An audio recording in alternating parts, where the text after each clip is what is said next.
순서를 당겨주셔서 고맙습니다. 장관님, 부동산 정책의 실패 성공을 얘기할 때 대략 기간이 어느 정도를 두고서 그걸 살펴봐야 실패 성공을 알 수 있을까요? 저도 뭐 딱 잘라서 말씀드리긴 어려운데요. 그때 14년에 재건축 규제 완화를 그 12월 말에 하면서 재건축을 중심으로 한 가격 그 상승세가 계속 이루어지고 있었습니다. 저희가 정부가 바뀌고 난 이후에 그 세 가지의 규제를 정상화하는 조치들을 완벽하게는 못했지만 그러니까 했습니다. 그런데 이게 발효되는 거는 사실상 내일부터 분양가 상한제 같은 것들이 적용되기 때문에 이 결과가 나타나는 것은 여기서부터 이제 이 세 가지가 또 반영됐을 때 어떻게 바뀌나 하는 걸 또 봐야 됩니다. 그래서 뭐 이걸 뭐 몇 년 이렇게 말씀드리기에는 좀 그렇습니다. 예. 적어도 제 생각에는 한 정부, 5년 정부의 그 사례를 가지고서 실패 성공을 논하기에는 좀 무리가 있다 이런 생각이 드는데요. 아까 방금 말씀하신 2014년 부동산 3법 그걸 뭐라고 얘기하는지 혹시 아십니까? 강남 특혜 3법 혹은 강남 부자 돈벼락 안기기법. 이게 그 시민들이 하는 얘기입니다. 그 부동산 3법이 그때부터 특히 이제 그때 부동산 상한제 폐지하면서부터 지금의 사단이 벌어지고 있다. 그리고 이 사단은 좀 더 갈 것이다. 우리 정부가 좀 더 괴롭지만 거기에 대한 국민들에게 설득을 좀 해주셨으면 좋겠다는 생각이 듭니다. 이 부동산이라는 게 뭐 경제가 심리라면 부동산은 그야말로 더 심리적인데 최근에 그런 아마 기사 보셨을 겁니다. 전월세 얘기하면서 네. 전세값 2억 원 폭등, 8억짜리 전세. 근데 8억 1차관님, 우리나라 8억 정도 전세를 사는 사람이 몇 명쯤 됩니까? 제가 정확한 수치는 모르겠습니다만은 그 우리나라 800만 세입자 가구 중에 1% 정도 되나요? 이내일 것 99% 800만이면 1%면 8만인가요? 네. 그러면 1% 이내일 것 같습니다. 2만 명은 그 이하 주택을 살고 있는데 지금 요즘 뭐라고 그러냐면 전세 폭등하면서 8억짜리가 10억으로 올랐다. 아주 전형적인 투기꾼과 그 투기꾼 비호 세력과 그리고 그 정부의 어떤 주등제약 정책을 신뢰를 잃게 하려는 그 세력들이 지금 3세력이 합쳐 있다. 저는 정부에서 여기에 대한 그 홍보나 국민들에게 알리기를 하지 않으면 이 상태가 계속된다. 그 부분 우리 1차관님 각별하게 좀 해주시기 바랍니다. 그리고 1차관님, 우리나라에서 종합부동산세 내는 사람이 몇 명쯤 됩니까? 51만 5천 명 주택분의 경우에 그렇습니다. 51만 5천 명. 우리나라 총 인구 작년 6월 말로 5,180만 1,449명입니다. 그럼 51만 명이면 몇 퍼센트입니까? 1% 수준이죠.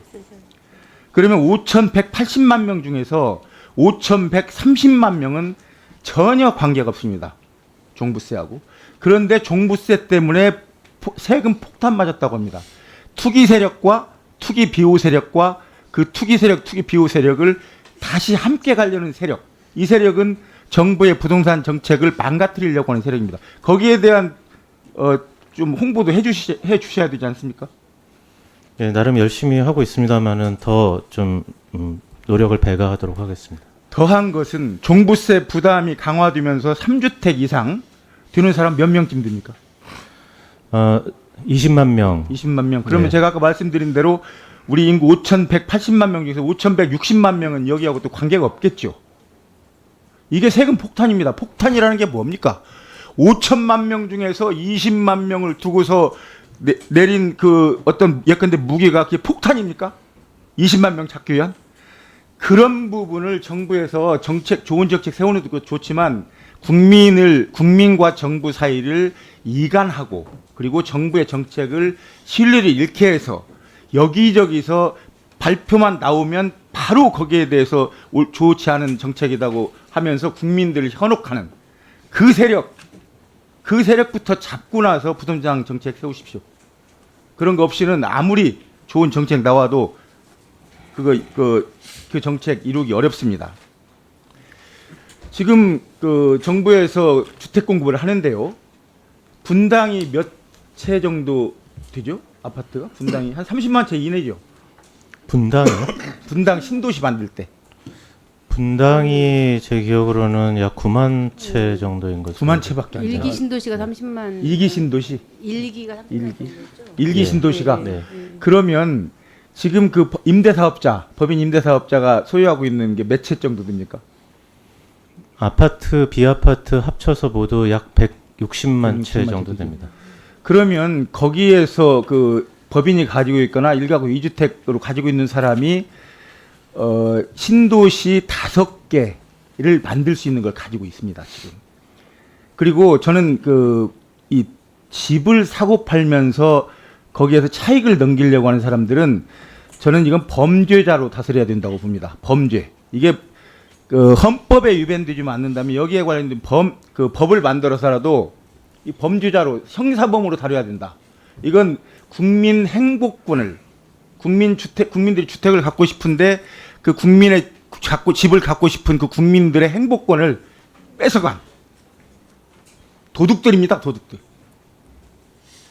거기에 대한 법도 좀 준비하세요. 그거 그냥 세금으로만 하지 마시고 형사범으로 헌법 위반입니다. 그게 국민 행복 추구권을 막는 사람들.